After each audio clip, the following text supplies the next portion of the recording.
The recession is coming. The recession is coming. Well, if you're reading the journals and watching the economy, you may believe, as many people do, we're either entering a recession, we are in a recession, or we are at least in a recessionary period. What are you doing to prepare your sales organization to sell more effectively in a recessionary environment? Your objective should be to become a sales-focused company. All businesses are sales-driven. Most enterprises are sales-driven because sales generates the fuel that powers the organization. And the concentration in a sales-driven organization is on the sales team. It's their responsibility to find the opportunities, to close the opportunities, and to keep the revenue stream whole, to retain customers and to grow customers. In a sales-focused organization, everyone concentrates on what it takes to bring in, retain, and grow all of our clients. How do we attract customers? How do we retain them? And how do we grow them?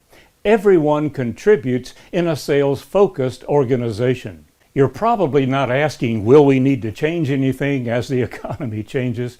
What you're asking is, what changes do we need to make? My specialty is sales. I can only help you with the sales part of your organization. And in looking at that, you want to think about when and how often you will make changes. Most of us resist change at some level. In our sales organizations, in our sales process, we need to recognize that changes are going to be necessary more frequently as things change in the marketplace, in the culture, in your industry, in the suppliers that you depend on, and on your customers. So your question is going to be when and how often will you be making changes? Then when you make changes, will you proact, respond, or react? And that's determined by your level of preparation.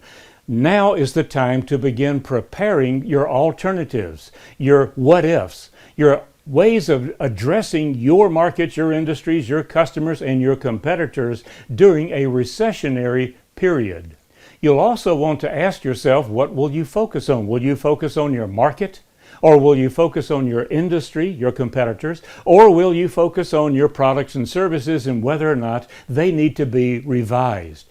Will you focus on all three, two of the three? Start thinking now about what's most important in the changes that you will need to make in your organization. Then when looking at your sales team, do you need to change anything about your sales process? The answer is probably yes. What about your sales organization? Is it time to restructure or rechannel some of the talent that you have in your sales team? And finally, what are your compensation changes going to be? We're finding now that sales compensation has to change more than annually. An annual sales compensation program stopped working some time ago because we make our plans in the fourth quarter for the following year, and during the year there are so many changes that we need to focus on how we're going to change the compensation to reward our salespeople, to best serve our customers, while at the same time keeping our organization profitable. There's another whole video on compensation during a recession. The worst possible strategy, the worst approach, is to have the best price. We know that during a recession, desperate people do desperate things, so some of your competitors will immediately begin dropping their prices, and then your customers are going to expect you to follow suit. It's the worst thing you can do. Your margins are going to be lower as your costs continue to rise, which means the margins will be even lower after that. This is not the best approach for your customers. Now, they think it is because their costs are going up and their customers are demanding that they lower their prices. This is not the best approach. We need to break that chain somewhere, because you're not going to be able to serve your customers as well with lower margins as you can with healthier margins. So if you lower your price, what will your customer assume? Same thing you and I assume. Could you lower them even more? Why didn't you lower them earlier? Are you just trying to keep up with the competition? And will they take the competitor's lower price and tell you to try to meet that, and then take your lower price and tell the competitor to try to meet that? It's an endless cycle. It just simply isn't going to work. This is critical. Make sure that all of your customer-facing employees, sales obviously, customer service, technicians, accounts receivable, make sure they all understand this. It's important that everyone be thinking the same way when they're addressing your customers. You see, the single most important function of leadership is to teach. It's not your job to do, it's your job to teach others and to clone yourself. So, teach your employees, teach everyone in the organization if you can, but certainly those who are customer facing, why you're not going to drop your prices. You're going to use value-added selling. You're going to add value. Use value rather than price. Well, how do you add value? I begin every sale with this phrase. Why is it in my customer's best interest that why is it in my customer's best interest they buy from me instead of them? Why is it in my customer's best interest they buy a better product, maybe not the best that I offer, but above the one that's the lowest priced? Why is it in our customer's best interest that And I suggest you start many of your sales meetings or many of your discussions with salespeople who are having trouble maintaining their customers with this particular phrase. It works magic. And then use cost and not price. Customers do not buy on price. They use the price objection, and they'll say your price is too high, or I can get a better price somewhere else. Change the conversation to cost. Your price is higher. Is your cost lower? And how good are your salespeople at proving that? Qualifying and quantifying the fact that while your price may be higher, the overall cost to the customer is going to be lower. Here's the process for doing that. First of all, begin with a needs analysis. Make sure your salespeople and any other customer service people that need to begin with a needs analysis. When the customer says, I'm going to need to get a lower price from you, do you immediately start playing let's make a deal and negotiating, or do you do yet another needs analysis with the customer? And when you're doing the needs analysis, you want to qualify their problems, their opportunities, their competitors, whatever's going on with them that makes them think they need a lower price. You're going to impact their cost, not necessarily impact the price that they are paying you. And then quantify the impact. The two Q words here are important: qualify and quantify.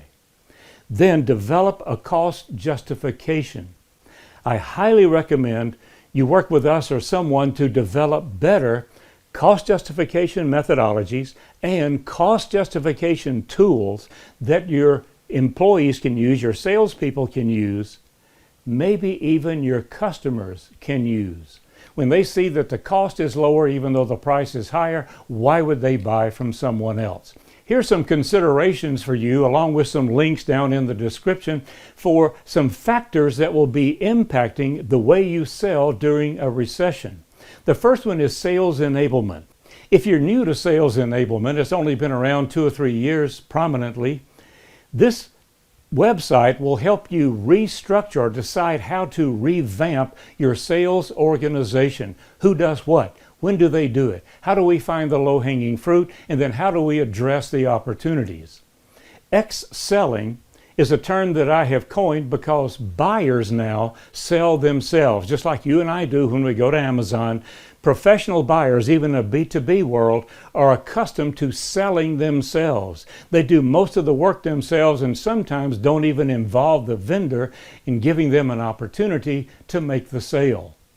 And then there's the grid. This is the most powerful communication tool I've seen, especially for salespeople. There's an internal grid where salespeople can coach each other, and there's an external sales grid that you can use to convince your customer. Then consider formal sales development. Sales development is training and coaching.